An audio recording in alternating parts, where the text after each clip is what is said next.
No controversy and no three-peat. That's the storyline coming out of Super Bowl 59, where the Philadelphia Eagles absolutely destroyed the Kansas City Chiefs 40-22 in a game that nobody saw coming. An absolutely dominant, masterful performance from the Eagles, who just clinched their second Super Bowl title in franchise history. Even if you picked the Eagles to win this game, you're lying to yourself if you thought they'd win this game by 18 points. You're lying to yourself if you thought this was, a 37-6 game at one point. No one saw this type of beatdown coming. This was the Chiefs, after all, right? This was the team going for 3 straight Super Bowls, the dynasty, so they say. A team that typically got all the calls from the officials, a team that had the best quarterback in the league in Patrick Mahomes. And the thing is, that was not the case at all in any of those categories on Sunday night. The Chiefs did not look the part of a Super Bowl team. They did not get the calls that they typically get. And Patrick Mahomes looked like a deer in the headlights all night long. Looked like a rookie quarterback starting in the Super Bowl rather than a guy who had already won 3. Again, it was a very shocking result. Not shocking necessarily that the Eagles won, but shocking at how the Eagles won. And here's how they did it. This is what we're here. We're recapping Super Bowl 59, recapping the last football game of the year. We have to wait all the way until August to watch some more football. But again, the season is just now getting started here at the Gridiron Expert. Non-stop football content coming your way over these next few months, all off-season long. But you take a deeper dive into what we witnessed on Sunday night. It's going to go down, in my opinion, as one of the better defensive performances we've ever seen in a Super Bowl. I'm not saying the best defensive performance, but one of them. Because even though the Chiefs' offense, as we mentioned throughout the week, was not as explosive or dominant as we've seen in years past, again, they still had tons of weapons, they still had tons of talent, and they still had one of the better quarterbacks in the league that had been there before, that had won 3 Super Bowls, as we mentioned, that knew what it took to win games like this. And the Eagles' defense, that was number 1 in the league coming into the game, was absolutely unbelievable. If you go back and watch our videos from last week, we put out 2 videos. 3 reasons why the Eagles would win, 3 reasons why the Chiefs would win. And the Eagles kind of followed our recipe to a T. But one of the major reasons that we thought the Eagles could win this game was their ability to create turnovers. And to me, that was probably the biggest storyline coming away from that defensive side of the ball in Super Bowl 59. The Eagles had forced 10 turnovers in their 3 playoff games coming into the Super Bowl. It's extremely impressive. It's extremely impressive in any stretch. 3 games, 10 turnovers, but especially in the playoffs. Coming into this game, they were going up against the Chiefs offense that had turned the ball over just 1 time in their last 9 games. So something was going to have to give. Either the Eagles were going to continue their dominance defensively, or they weren't. And the Chiefs were going to continue to take great care of the ball that they had been doing for the last few months. It ended up being the Eagles that ended up continuing their pure defensive dominance, forcing 3 turnovers in the Super Bowl, all coming from Patrick Mahomes. 2 costly first half interceptions, one of which was returned for a touchdown by Cooper DeJean. What a fantastic play that was. And then another one later on in the game, the big-time strip sack. The game was already out of reach at that point. That was just a big exclamation point for that Eagles defense. 2 interceptions, and they were bad interceptions. Wasn't like they were tipped. Wasn't like they were, contested. I mean, it was horrible throws by Patrick Mahomes. And then, of course, the big strip sack, where his offensive line certainly did him no favors. Mahomes was constantly under pressure throughout the rest of the night, was sacked 6 times in this game, was not sacked a single time by the Eagles back in Super Bowl 57, was sacked 6 times on Sunday night. The Eagles had 6 tackles for a loss against the Chiefs. Absolutely made life horrible and very, very difficult for Mahomes all night long. And, if you look at his stats even more, Patrick Mahomes, if you take away that 50-yard bomb at the end of the game, that really meant nothing. All the Chiefs' points coming in garbage time when the game was well out of reach. If you take away the 50-yard bomb he had, he would have finished the game 20 for 31, 207 yards, 2 touchdowns, 2 interceptions, and a fumble. Not good. Not good at all. Bad performance by him, bad performance from the Chiefs' offensive line, dominant performance from the Eagles' defensive line. A dominant performance from the Eagles' defense as a whole. The Chiefs were held to 49 rushing yards on the day. Matt Mahomes was the leading rusher with, 25 yards on the day? At halftime, get this, I love this number. The Eagles led 24-0 at halftime. The Chiefs at halftime had a net total of 13 yards of offense. A net total of 13 yards. The Eagles had more points than the Chiefs had yards when these two teams went into halftime and got to listen to Kendrick Lamar's performance.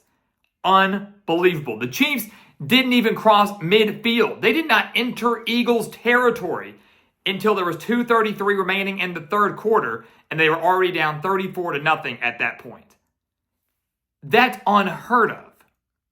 That's absolutely unheard of, and I think continues to show how insane of a defensive performance we saw from the Eagles in this Super Bowl.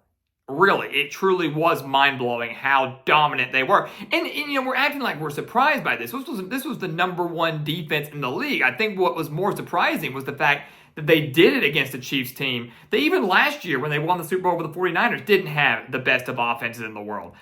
Even the year before that, when they faced the Eagles, didn't have the best of offenses in the world. And yet they were continuously finding ways to win. They were continuously finding ways to move the ball, finding ways to get the job done. And we kind of thought that would be the case again now. They're going to find a way to get in the end zone. They're going to find a way to make this thing a game, and they just didn't. They kept shooting themselves in the foot. And to me, it was kind of an opposite storyline of what we saw 2 years ago in Super Bowl 57. The stats were relatively similar, right? If you really break it down, the Eagles in Super Bowl 57 significantly outgained the Chiefs. The Eagles did so again this year, outgaining the Chiefs 345 to 275. A lot of those Chiefs yards coming when the game was well out of reach, but ultimately outgaining Kansas City by 70 yards. The Eagles in Super Bowl 57 dominated the time of possession, holding the ball for over 35 minutes. This last Sunday, the Eagles dominated the time of possession, holding the ball for 36 minutes and 58 seconds. Back in Super Bowl 57, they significantly outgained Kansas City. They did so again this last Sunday. 115 yards rushing for the Eagles, 135 rushing yards for the Eagles, 49 rushing yards for Kansas City. Jalen Hurts in Super Bowl 57 had 70 rushing yards for 3 rushing touchdowns. This last Sunday, 72 rushing yards and a rushing touchdown. The stats were nearly identical. The difference was the Eagles didn't shoot themselves in the foot this time. The Chiefs did. Super Bowl 57, you had the fumble recovery for a touchdown by the Chiefs. This year, the pick six by the Eagles.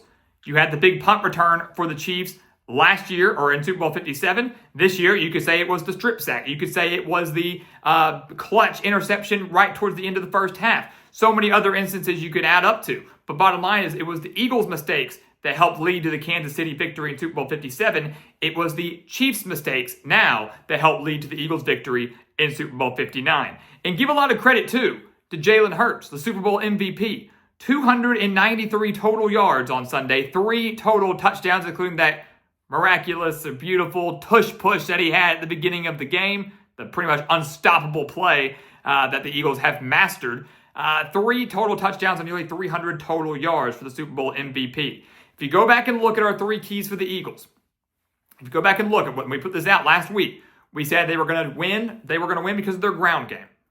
And ironically, it wasn't Saquon Barkley that got the job done. Barkley didn't even find the end zone. The guy who rushed for over 2,000 yards on the year was held to just 57 yards and an average of 2.3 yards per carry. But the Eagles still rushed for over 135 as a team. Hurts was dominant on the ground, and we mentioned that if they were going to stop Barkley, could the Chiefs also stop Jalen Hurts? That was not the case. So we said ground game was key. We said forcing turnovers was key, and the Eagles won that battle 3-1. And we said their ability to win the battle at the line of scrimmage was going to be dominant, and that was absolutely the case.